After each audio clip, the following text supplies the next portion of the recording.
Well, seeing as how I ended Part 3 with WrestleMania 8, let's open up Part 4 with WrestleMania 8. The other big title match from this particular show, Randy Macho Man Savage challenging Ric Flair for the WWF Championship. And a lot has been talked about regarding this match and how it should have been Flair and Hogan for the title and how plans got switched around for whatever goddamn reason and the Hogan-Flair match didn't happen. And as I've said before, personally, I saw that match 9 million times in WCW. I got incredibly sick of it, so I don't look back on WrestleMania's history and think, it's like, Hogan Flair should have happened. It's like, no, I'm good. I'm fine. I don't mind that didn't happen, and quite honestly, I love this match that we got, so no complaints from me.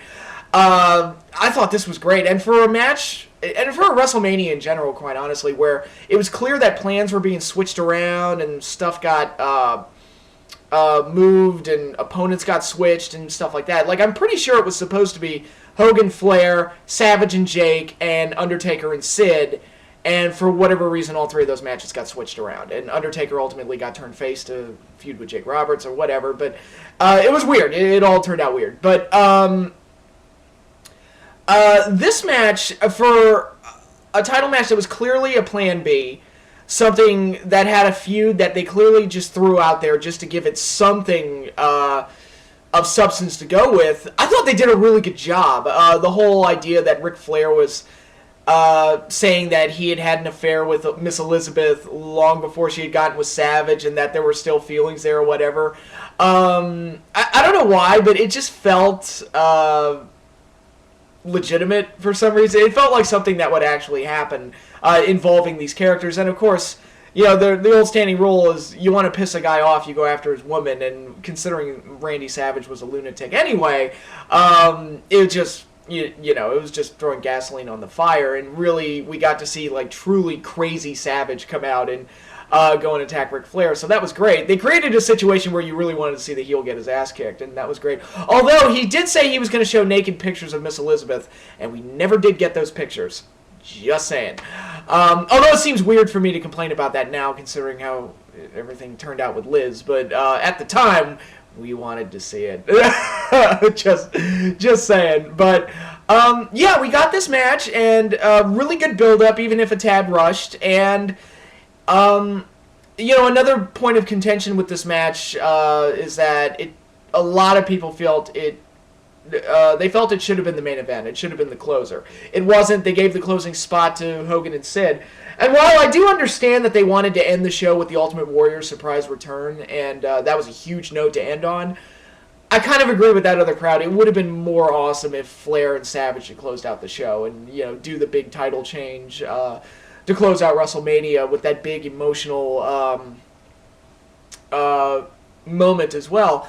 And I mean, I know half a dozen eggs in one, 6 in the other, or whatever. On the other side of the coin, we did get those post-match interviews with Savage and Flair, which is really like some of the best interviews that they've ever done. Flair and Savage did amazing with their post-match interviews on this show. So if they had closed out, we wouldn't have gotten those interviews at WrestleMania. So I mean, we would have gotten them, but they would have been on TV the week after or something. But for WrestleMania footage, it works very well.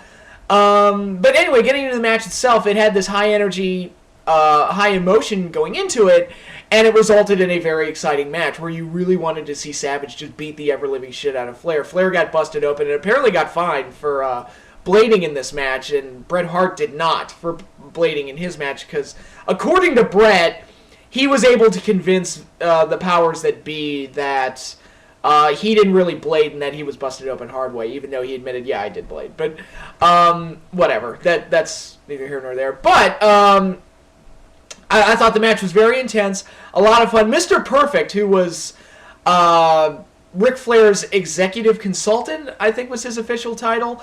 Perfect wasn't wrestling at the time due to injury, so they made him Ric Flair's corner guy. And the amount of interference that he put into this match was so good and so well done. That's why when people complain that outside interference ruins a match, I'm like, no, I think it can help if you do it right. And this was a match where they did it right. I thought Perfect was, he was perfect in this match. I thought he added a lot to the drama and added a lot to the overall excitement of the whole thing as he kept Ric Flair alive in the match as the match kept going. And Savage got a knee injury during the match, and then obviously, plays to Flair's strengths and setting up the figure four and stuff. And so it was a really well-wrestled match in addition to all the other storyline bullshit that they had going on. Well, I call it bullshit, but it was actually really well done. Like Miss Elizabeth storming down to the ring as everybody tries to hold her back. And even after the match, when Savage gets the shock pin, Flair kisses Liz, and Liz smacks the ever-living crap out of him, which I cheered like a bitch when I saw that as a kid, not gonna lie. That was a big mark-out moment for me, where Liz actually got physical for once and just slapped the ever-living crap out of Flair. It was great. So it was really like a best-of-both-worlds type of match. You got your great wrestling, you got your great action, but at the same time, you had so many great like outside story elements that really enhanced the match, too. So I thought it was a very well-done match, and one of the best WWE title matches in the history of WrestleMania, in my eyes. Very exciting, very good, and Ric Flair's best WrestleMania match, I would say, without question. But we still got a lot more to go. It's hard to imagine that a match like this is not in the top 10, but trust me, we've got a lot to go.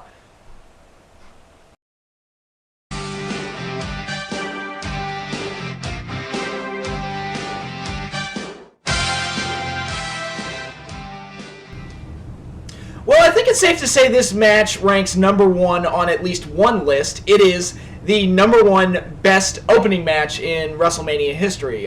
In my mind, that's without question. I don't think there's even a close second. I know some of the Money in the Banks get ranked up there very high. Maybe some people liked Eddie and Ray from 21. I can't really think of any other ones that are that high up there. But to me, Bret Hart versus Owen Hart at WrestleMania 10 is the best opening match in WrestleMania history, and a lot of it has to do with the fact that it's a WrestleMania caliber grudge match, but it opened up the show because Bret was going to be wrestling in the main event for the WWE title against Yokozuna. Well, the winner of the Yokozuna-Lex Luger match in the middle of the show. So it just so happened that this great grudge match, by necessity, had to open up the show. So that's why you got such a great opener here. And, again, a lot of it has to do with the story of this whole storyline that they did where Owen Hart felt like he was living in Bret Hart's shadow and Bret was favored over him and how he was the younger brother that never got his due and all that stuff. And again, it felt very human. It felt very believable. And it was very interesting and very engaging, and I really dug the storyline. I really got into it. And you could even kind of like not necessarily support Owen, although I know some people that did. You could kind of see where he was coming from, and this didn't feel like a phony baloney bullshit wrestling angle. It felt like something that was, again, very human, very realistic, and very engaging. And a lot of the best wrestling feuds are the ones that are able to kind of convince you that maybe there's some element of truth going on here. And, the whole family drama dynamic I thought worked out very well here. Gave this match a lot of juice. In addition to the fact that Bret Hart and Owen Hart are absolutely amazing workers, especially back then. And you put them together, and you give their match meaning, and they could go out there and have a very good match. And that's exactly what they did. The match they had was about as flawless a wrestling match as you could possibly expect. And it showed that Owen could hang with the big dogs if he was allowed to, be given that opportunity. I talked about that with Bret and Piper at 8, how that was a big match for Bret and making him look like he was a high-caliber guy. This match was really big for Owen and really made Owen and really made you believe it's like, oh, he could hang with, he doesn't look out of place at all with the main event types. And, again, very well wrestled, very exciting, very action-packed match, but it still played into that whole drama where Bret was not going full force against Owen and how Owen was treating every minor victory he got over Bret as like a huge accomplishment because he showed that he was just as good as his brother. And he was trying to prove he was better, but every time he like won a tie-up or reversed a move on him or anything like that, he celebrated because he showed, look, I'm just as good as you, motherfucker, let's go. And again, playing into that great heel personality that Owen had. I mean, Owen always had such a great personality, especially after this heel turn. So that was all very, very good. And, kudos for a shock ending. I never in a million years, at least back then, if it were happening today, maybe I would,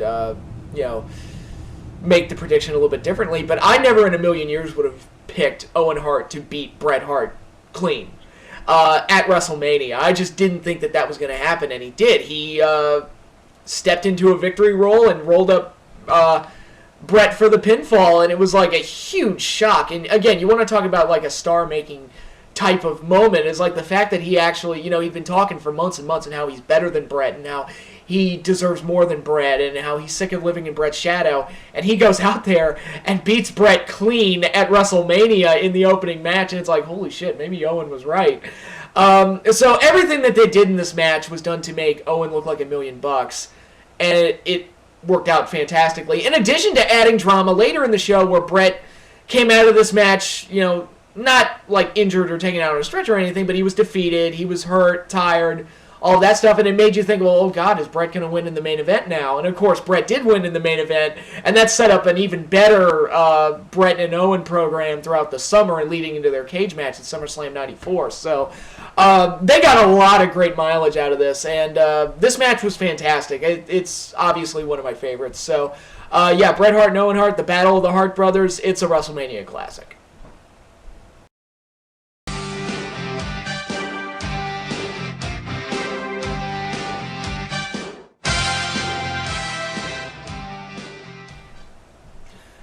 Okay, let's get the awkward out of the way right now.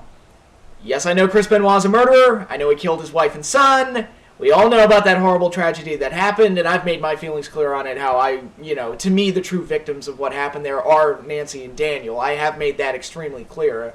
And, what Benoit did was inexcusable and horrible. And because of the awkwardness surrounding Chris Benoit's name, I actually considered leaving this match off the list entirely because it's like, I don't even want to open up that can of worms. But after giving the match a rewatch, it's like, yeah, it's one of the best. And that's something you can never really take away from Chris Benoit. It's like, yeah, horrible, murdering psychopath or whatever. I don't know. But he was damn good at his job. I can't take that away from him. And this particular match, WrestleMania 20, not only is his defining moment as a worker and as a wrestler, obviously it was the biggest moment of his career. I think it's one of the best main events in WrestleMania history, and probably the best triple threat match I've ever seen. I can't think of another one that quite measures up to it. I know a lot of people like the Unbreakable three-way from TNA, but I was like, I think the WrestleMania 20 match is better. And this is key to matches like this, these multi-man matches, whether it's three-ways, four-ways, elimination chambers, or whatever. To me, they work best if it's believable that all of the participants belong in there. Because far too often these matches, they'll throw another guy in there just for shits and giggles, or there's always like Kofi Kingston being in a world title elimination chamber match. I'm not knocking on Kofi, I'm just saying they've never done enough with him to make me believe that he would actually win that match, so why the hell is he even in it? And he's like, oh, he won one match, so that means he gets to go into the chamber match. I'm like, that's bullshit. Build up strong contenders and make it believable that they actually belong there, and then I'll buy it. And this was a situation that they created where all three men had a legitimate claim to the title. Triple H was the reigning champion, obviously, and was still on his big Raw as Triple H run. He had been the champion for most of 2003, and I know that a lot of people look back at that as one of the most boring title reigns ever, and it was. So people were kind of sick of seeing Triple H as the champion by that point, but whatever you say, I mean, he'd been world champion for a majority of the previous year and a half or so. So, he was the dominant champion that was viewed as being the guy that would always get the title. Shawn Michaels had a couple title matches against him. There was their last man standing match at the Royal Rumble, and that amazing match that they had on Raw, which hardly anybody remembers, but they had an amazing match on Raw, I think it was the last Raw of 2003. That match ended in a double pin, and so essentially a draw. So their last two matches ended in a draw. So Shawn has a legitimate claim to the title because he's had two chances to go up against Triple H. Didn't get beat. Both matches ended in a draw, and there's a controversy that kind of needs to be settled there. But then Chris Benoit won the Royal Rumble and gets a title shot, and he had the choice to go to whichever brand he wanted to, Raw or SmackDown. He chose Raw, so he's going after Triple H. So you really had this really awesome situation where all three guys completely had legitimate claim to belong in this match. And I thought it was really well done how they handled that. They could have done the WrestleMania 10 thing if they wanted to. They even sort of teased it in the build-up a little bit, where they could have had Triple H defend the title twice, and the guy that doesn't get the first title shot wrestles another match. They could have done that, but probably would have made WrestleMania 20 better, actually, now I think about it, because a lot of things fell flat on this show. But for what it was, I thought the triple threat format worked really, really well for this situation, and they got the closing spot, and they tore it down. All the storylines and all the things that you wanted to see from all the characters presented themselves in this match. You wanted to see if Benoit could mesh in with main eventers. That seems to be a running theme here, like making a guy believable in that spot. And Benoit completely fit in with Triple H and Shawn Michaels. You wanted to see some kind of showdown between Michaels and Triple H, and they had that great moment where Shawn's all bloodied. They just suplexed, both of them, Michaels and Triple H, just suplexed Benoit through a table. And Michaels helped Triple H do that because he wanted to get Benoit out of the way, so it would just be him and Triple H one-on-one. Again, great stuff. And Shawn Michaels is all bloodied, and Triple H is standing outside the ring, and Shawn's just like, you and me. And it was just, it was such a great moment. It was like Optimus Prime and Megatron. It was really great. And of course, the MSG crowd was totally in Benoit's corner, and completely on his side here, and it only made the ending even more satisfactory when Benoit actually made Triple H tap out to the crippler crossface and won the World Heavyweight Championship, leading to that memorable celebration after the match where Eddie and Benoit held up the two titles, because Eddie was the WWE champion. They hugged and they held up the two titles, and it was really a powerful moment. Unfortunately, that's kind of taken on a completely different meaning now, given how the lives of both Eddie Guerrero and Chris Benoit unfortunately played out after this WrestleMania. But as it stands, it was still one of the best endings in any WrestleMania, and it was so well done and so great. And again, can't take anything away from Benoit. You can hate him for what he did, and Lord knows I have my bitter feelings about it as well. But it felt like a huge moment when they did this here, and it felt like Benoit deserved to be there, and to have that moment. It was so well crafted and so well done that. And it was all done in a very exciting, well-wrestled match. Again, like I said, it's probably the best triple threat match I've ever seen. So, for all those great elements from emotion and story and character and great wrestling, great athleticism, great drama, it had everything. I can't help but put this on the list. And, it's a definite top 10 without question. Some people will probably get on my case for not ranking it a little bit higher. But the only thing I can say to that is that the other 9 matches, I just like them more. So, speaking of that, let's move on.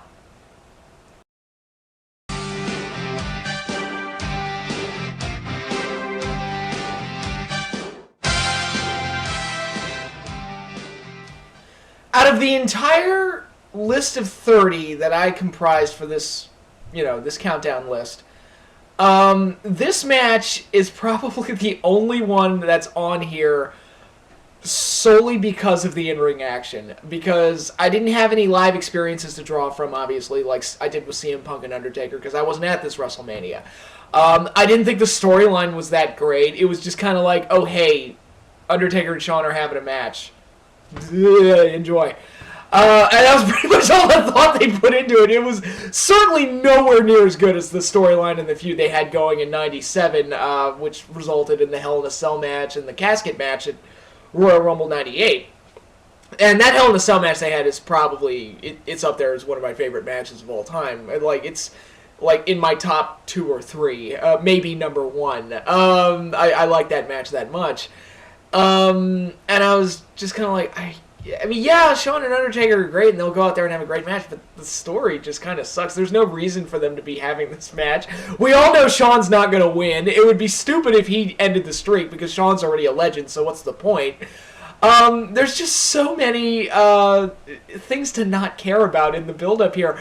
All I can say, really, is that it is a damned exciting match from an action and I guess a work rate standpoint or whatever. They just went out there and tore it down, and that's really all I have to say. And I guess if you're a legend of the caliber of The Undertaker or Shawn Michaels and you're still able to have a good match, The fans are going to be invested in you no matter what, so maybe you just didn't need that great of a story going into it. Because it really did feel like the WWE was like, hey, guys, could you go out there at WrestleMania and just kick out of finishers for half an hour? That'd be great. Okay. And, but you know what? They went out there and, like I said, they tore it down. I mean, they did things in that match that I never really expected. Like, Undertaker going face first on the over-the-top rope dive. That was scary. That was one of those, like, legitimately scary moments where I was just kind of, like, on the edge of my seat, like, is he okay? Is he going to get up? I don't know. And, you know, moments like that are very scary, but if nobody gets hurt, and in the grand scheme of things, it actually adds to the match. So, and, yeah, I thought it was just an exciting match where they just, again, beat the shit out of each other. And it really did feel like by the end of the match, like the whole thing was just an endurance test and they just beat the ever-living crap out of each other. But it was a finisher fest, but it was before the finisher fest became cliche for Undertaker matches. I mean, now, you know, Shawn kicked out of Tombstones the next year, and Triple H kicked out in 27 and 28, and Punk kicked out of one at 29. Now it doesn't matter, even though the announcers act like it's the first time it's ever happened every year. This year it worked because you hadn't seen anybody kick out of the Tombstone, not since Kane at 14, so it had been a while, and the Tombstone had been very well protected, so you thought it was it. And so when Shawn kicked out of the Tombstone, it was like, my jaw dropped. Yeah, it really did feel like they threw everything they had at each other and just went out there and had one hell of a match. There's really all there is to say about it. I would say their second best match behind their Hell in a Cell, maybe. Well, I don't know. The shit they did at the Royal Rumble, if I can count that as a match, that was also very good, and maybe that's my number 2. But if I can count the last 15 minutes of Royal Rumble 2007 as a match, that would probably be my number 2 favorite. But, yeah, it was just a great match between two legends on a WrestleMania that's not very well received for the most part, but pretty much universally everybody says, but that Taker-Shawn match was amazing. And it was. It was a great, outstanding match, and pretty much saved this WrestleMania for being a floundering flop or whatever. But as it stands, it did start the streak of Undertaker WrestleMania matches kind of becoming finisher fests and like increasingly ridiculous ones. Like the probably the 27 match with Triple H was the most ridiculous. How many chair shots did he survive? I don't know. I lost count. But as it stands, as a standalone, this is a very exciting match. Very, very good, and one of WrestleMania's finest, and absolutely one of the best.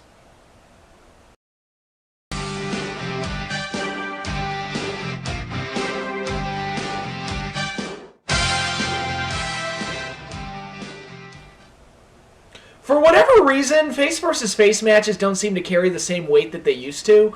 I think part of that is just because they've done so many of them since this match that it just doesn't seem to carry the same special weight that it used to. And in a lot of other cases, one of the guys will wind up getting turned heel.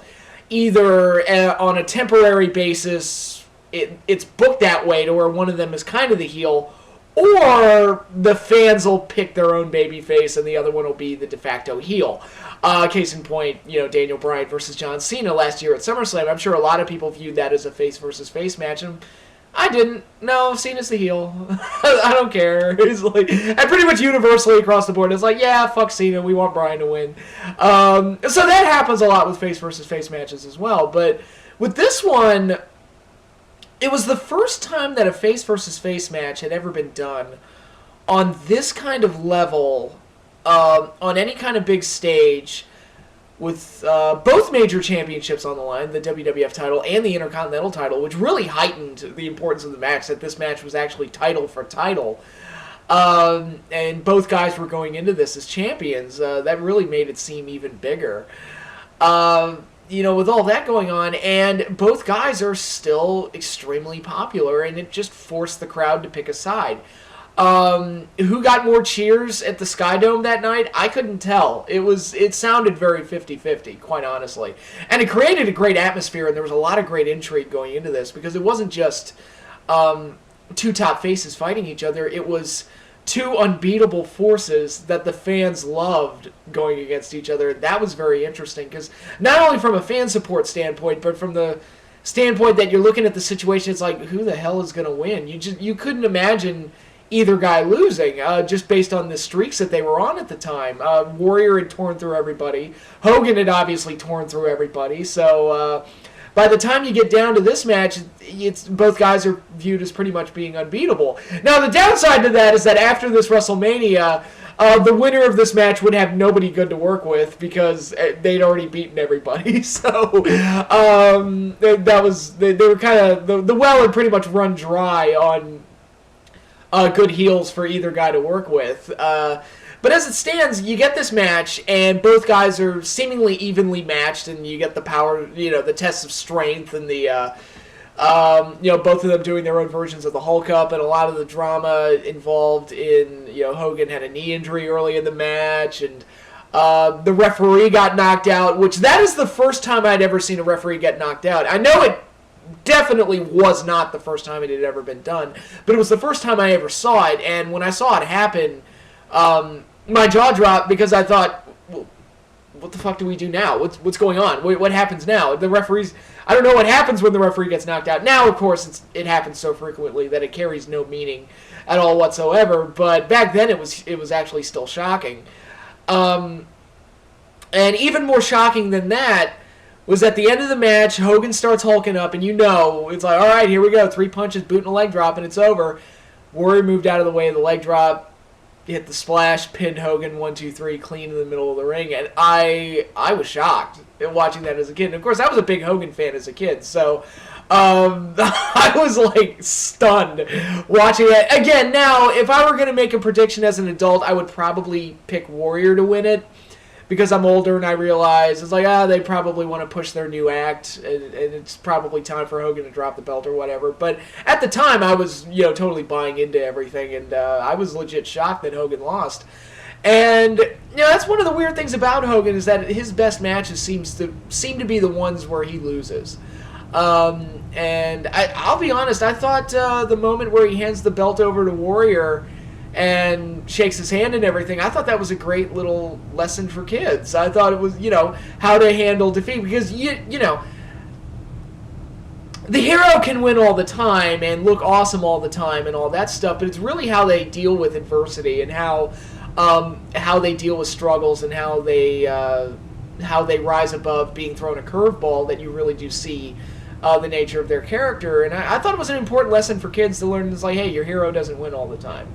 But if you do lose, this is how you act in defeat. So I thought it worked really well in that aspect. I could apply that same thing to, the whole thing I just talked about with heroes losing, that could be applied to almost any medium in any kind of story. It's the struggles and the adversity that really define the nature of someone's character and how they react to those situations especially. So I thought it was really important to have a moment like that, and for Hogan to react the way that he did in defeat, I thought was very, very powerful and very well done. And it was the capstone to what I thought was a very good, exciting, drama-filled match where, again, watching it at the time, I didn't know how it was going to play out or what was going to happen. I just knew I wanted to see it because it was a very intriguing situation, and that's what I keep talking about all the time. It's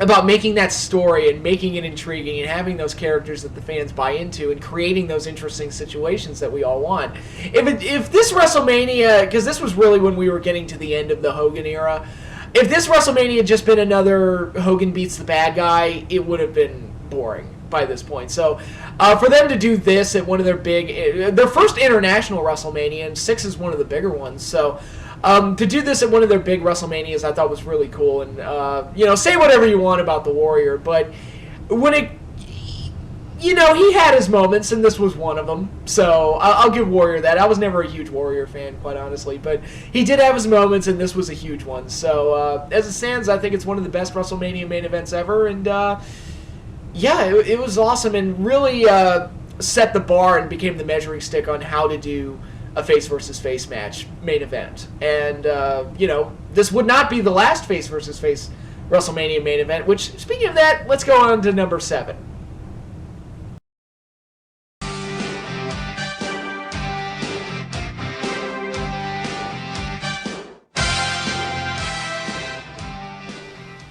Yeah, Yeah, I'm cheating a little bit with this one. I'm counting all 3 Rock Austin matches in one slot. So I guess you could call it my top 32 favorite WrestleMania matches. Some of you might be wondering, well, why didn't I do the same thing with Shawn and Undertaker? I think both matches are kind of, different enough that they deserve to be counted separately. And I have very different feelings on both matches. So I did want to count those as separate entries. Well, what about Triple H and Undertaker? They also had a trilogy at WrestleMania. Well, yeah, but the 17 match happened 10 years before the 27 match. So, by the time, if I were going to count any two together, it would be 27 and 28. And quite honestly, I didn't care for the 27 match that much. So, again, it wasn't bad, but it's not one of my favorites either. So I just wanted to count the 28 match separately, and the 17 match feels so far removed from the 27 and the 28 match that counting them together as a trilogy to me would have seemed kind of silly. But Rock and Austin was a very different situation where, these are the 2 hottest guys from the Attitude Era, the 2 biggest acts, most interesting characters, most over characters. Pretty much the 2 guys that when you think of the Attitude Era, Attitude Era WWF, that's what you think of. You think of Austin and Rock. Those are the 2 guys that have instantly come to mind. So you had the 2 most over, interesting, intriguing characters in wrestling at the peak of their careers, facing each other on the grand stage, the biggest stage in wrestling possible, which is WrestleMania. And they faced each other 3 times at WrestleMania, and that is really a testament to the type of chemistry that they had together and just how over they really were and just how interesting it was to see them clash at Lock Horns because, they were the 2 most over characters of the time period, but at the same time they were so different from each other, which also created a great dynamic where Rock was he was the handsome pretty boy that had the looks and, kind of this over-the-top charismatic personality, and he was, funny and could be silly and was all about catchphrases and all that stuff and, would sing and, classically handsome and all that stuff. And you had Austin, who was this beer-drinking redneck that flipped people off and, had a temper of a rattlesnake, quite honestly. So the 2 being so different from each other also created that great dynamic and also made for very interesting matches whenever they did lock horns. And their 3 WrestleMania matches, might as well go over each one separately. Probably their weakest one was the 15 match. Even though I still really like it, and it's definitely one of the only good things about WrestleMania 15. You had Rock as the corporate champ, and you had Austin as the guy who'd been screwed out of the title by Vince McMahon, and they did the whole thing where Austin was trying desperately to get back into the title picture. He finally did when he beat Vince in the cage match in February, which that was great, how they booked that whole thing. So you had a great setup here, and of course because it was the Attitude Era, everything had to be no DQ, and refs were being bumped left and right, and it was just pure and utter chaos from bell to bell. And for that, it was a lot of fun, and I thought created a very chaotic and interesting match to watch. You had Mick Foley as the special guest referee, and he had been hurt earlier in the night, and he came back out to count the 3 count at the end of the match, and that was awesome and really well done. So it was a very exciting match and very, a lot of fun to watch, but as it stands, it's probably the weakest of the 3. And another thing I do want to talk about with all 3 matches is that each one had kind of a different dynamic. Like I said, the 15 match was very heel versus face, with Rock as clear, definitely the heel, and Austin as the underdog babyface who had fought through all the obstacles to get back into the title picture, and ultimately you get your long-term payoff for that. So ultimately, this one was more about Austin than it was about Rock, or about both of them. This one was more about Austin's journey. And Rock was just kind of... I don't want to relegate him and say that he was just the guy holding the title, because he was very good in his role. But ultimately, this whole storyline was more about Austin than it was about Rock. That would change at 17, where by this point, Rock's popularity rivaled Austin's, and he was just as big a star as Austin, and he became even bigger in Austin's absence when Austin took the year off for his neck surgery. Rock stepped into that top babyface role, and WWE didn't miss a beat. They had The Rock, and they did just fine. So to do Rock and Austin at WrestleMania 17 in an even bigger venue, I mean, that Astrodome was humongous and was a great staging for a big face versus face match. Although the problem is that the show was in Texas, so it wasn't really a face versus face match because the crowd just shat on The Rock because Austin was their hometown boy, and but it didn't change the fact that the match was very exciting. And I will say this about the 17 match. This one was the big, like I said, this one was more about both of them rather than just more about Austin, because both of these two big icons facing each other in the main event of a huge WrestleMania. I would probably say that this is the greatest WrestleMania match of all time if it wasn't for the ending. And I'll get into that in a minute, but this match was so good and was so awesome and exciting. And, that's the thing, at the Royal Rumble this year, John Cena and Randy Orton did the whole thing where they stole each other's finishers and nobody gave a shit because nobody cares about Cena and Orton, especially, now. But back then, if both guys are over and are really exciting to watch, then it works. So to watch Rock try and give Austin the stunner was very exciting and stuff like that. But another thing I really liked about this match, and I don't know if this was done by design because of how they ultimately ended the match, I don't know, but it felt like we got Austin's entire WWF run summarized in this match. They repeated the sharpshooter spot where Austin was bloodied and put into the sharpshooter, and ultimately he reversed it and put it on Rock as a nice little turnaround on that. You got Austin breaking out the $1 Million Dream, which JR made a great call there with him using the $1 Million Dream, which was, he came into the WWF as a protege of the $1 Million Man, Ted DiBiase. So that was, again, very good. And I always love it when they reference history and stuff like that.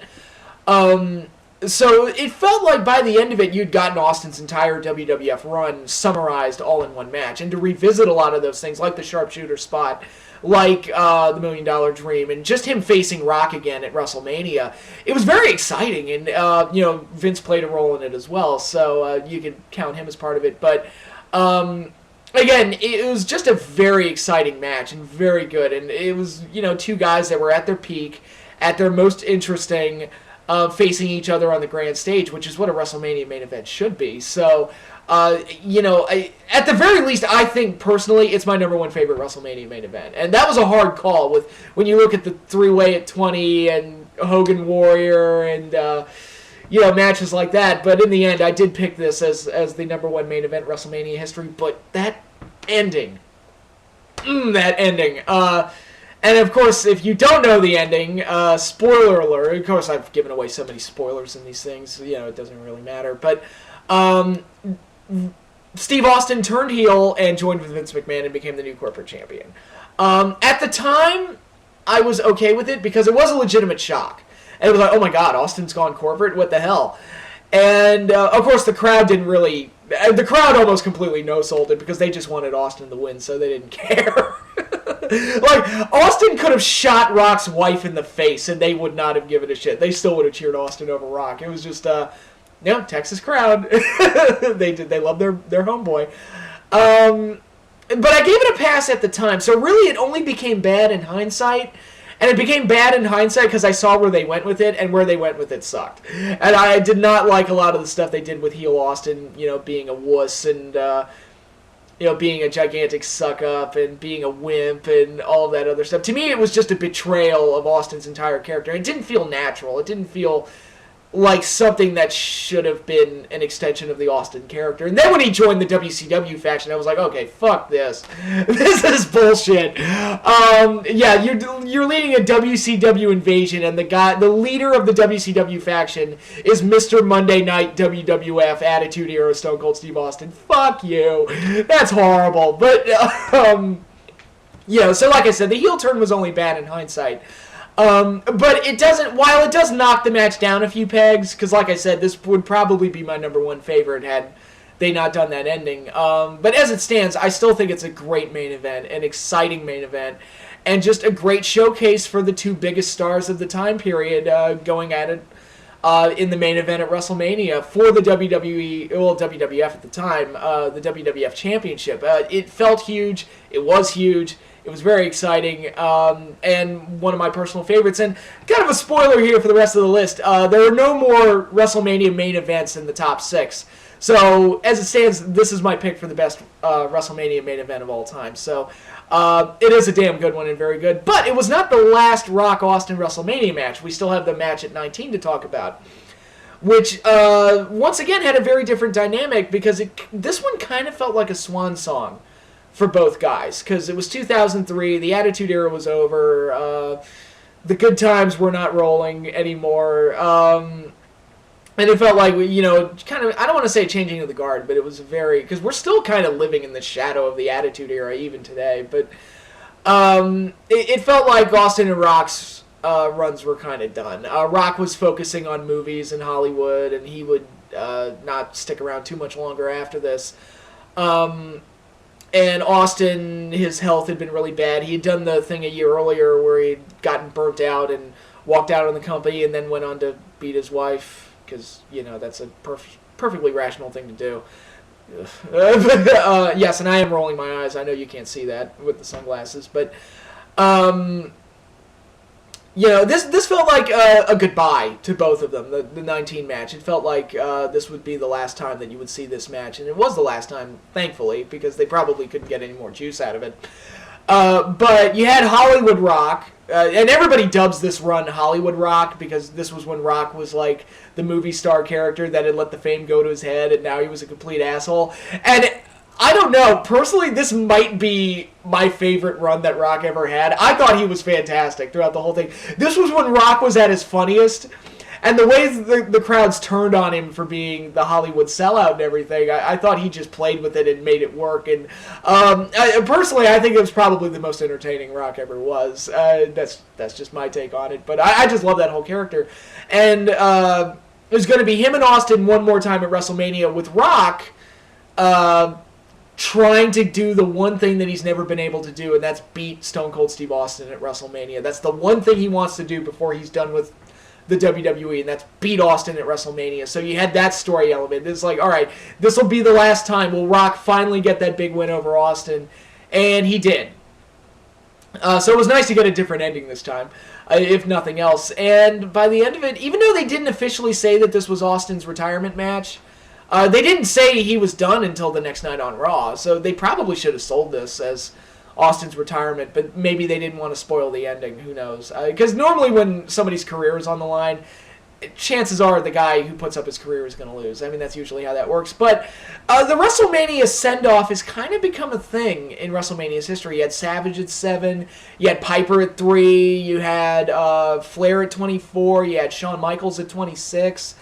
It's kind of become a thing at WrestleMania, and I guess you could say this was Austin's. Again, unofficially, they didn't say it, was going to be his send-off, but it kind of had that feel to it even at the time as he walked up the ramp after the match was over. It kind of felt like this is the end, and again, those moments are always very big and very emotional, so it really gives the match a lot more significance and a lot more importance to it. So, and it was as it stands, I thought this match was a great conclusion to the Rock Austin trilogy at WrestleMania. So, very good trilogy of matches. The 17 match is obviously the best, so if I had to pick one match for this spot, it would be the 17 match, but I did want to talk about the other two Rock Austin matches. They do deserve to be talked about, and the Rock Austin trilogy does deserve praise and deserve to be highlighted on any best of WrestleMania list, so I definitely wanted to do that here, even if I am kind of cheating a little bit. But Rock and Austin, they were two of the best, and when they were at their peak, they really delivered big time at WrestleMania, especially when working with each other. So,